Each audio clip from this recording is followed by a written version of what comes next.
Naam, kwa majina naitwa Hassan Bogi, ni msanii wa kuigiza. Leo nataka nizungumzie movie inayotambulika kwa jina la Muscat Boy. Muscat Boy ni movie ambayo imefanywa na Watanzania wakishirikiana na Waarabu.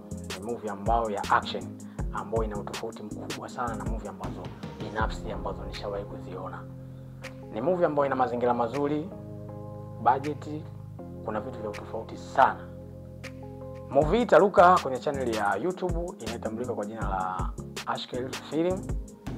Ni movie ambayo yenye mazingira mazuri, ni movie ya mapigano ambayo haikuwahi kufanyika Tanzania hii.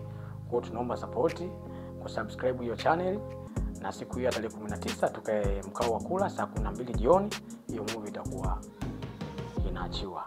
Asante sana.